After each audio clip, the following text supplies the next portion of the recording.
All right, now I'm done with these three columns, and I don't need them for now. So I'm going to go ahead and delete them. Instead of township, I'm going to drop in the call type. I'm going to grab call type and drop that in, and then remove township. Now, of course, I haven't changed anything about the call type calculation, so it's still a percentage of total. But by dropping in a new dimension, it is sorting by the call type alphabetically, and I want to resort here by the total call volume. What occurs the most often? Well, pretty clearly, vehicle accident. Look at that, as a percentage of call volume, 28%. That is pretty significant. And then it drops off from there. Let's add years to see if the volumes change over time. Now, the first thing you might notice here is by adding the years, we get a 9%, 9%, 9%, 9%. If we go scroll down to the bottom, total is 30 some odd percent to here the 100% for the grand total. Aha, that is because we are looking at this now across the dimensions of the call type and of the year. So while the 28% is correct, but it is a sum of the percentages year over year. So we need to change our calculation to be the percentage by the row type, or excuse me, percentage by column total.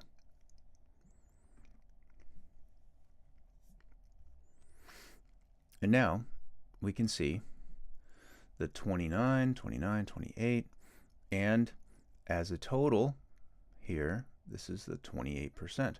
And effectively, this is an average here.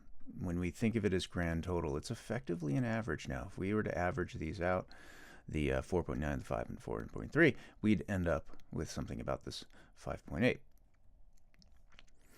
So again, though, this doesn't change the fact that vehicle accidents are the most frequent emergency.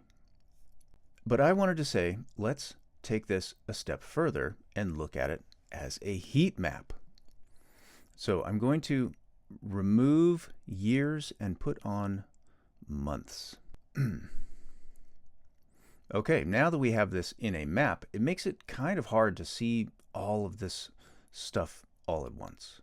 It kind of makes it hard to pick out all of this stuff all at once. So what I'm going to do is highlight all of the values excluding the grand total. In fact, you could just delete that grand total column, but I'm not going to do that. And then we'll go to conditional formatting and apply conditional formatting. We'll scroll all the way down and go to the opposing corner, hold shift and select, and then go to conditional formatting. We want color solids, and then select the second one. And now we have this yellow and green, which really helps us pick out the hot spots and the cool spots. All right, a lot of this makes sense, right? We have this organized in such a way to see all of this. Well, let's filter by EMS. Well, let's filter this by title. Well, so we drag title to the top shelf. Then up here we can select what we want.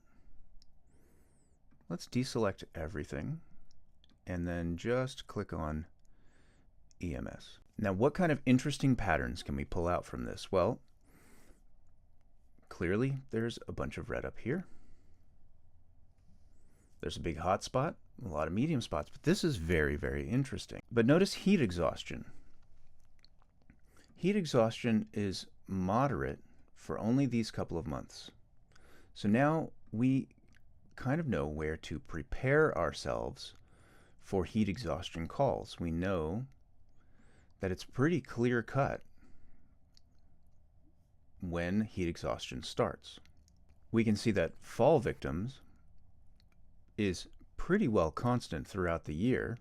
We can see that many of the most frequent calls happen throughout the year, fairly evenly distributed. But down here, when we get to the things that happen less often, well, now this is where things get kind of interesting. Okay, so using this heat map, we've done two things. Number one, we've effectively identified seasonality of certain items.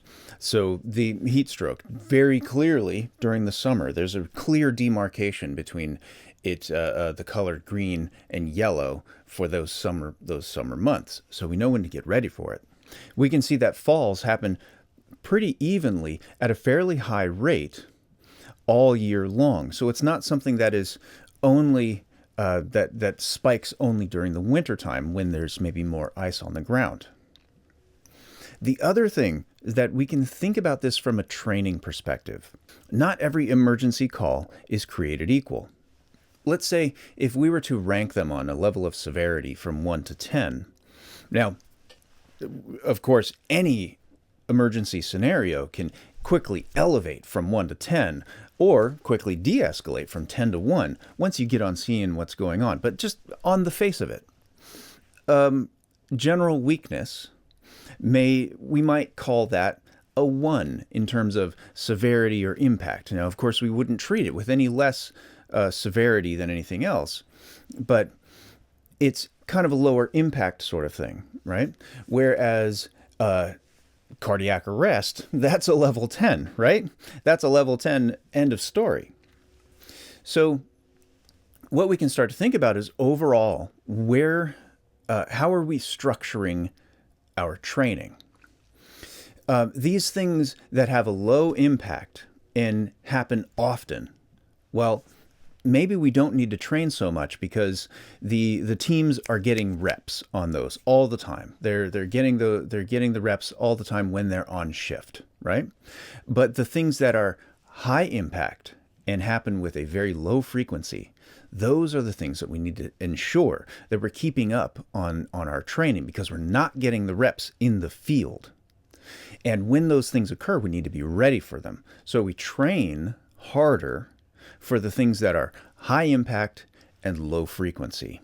And now we've just identified which of those, what the frequencies are. And now we can simply scrub through the list and see, well, this is a high impact thing, this is a low impact thing, and then compare that with the training schedule to see how folks are doing.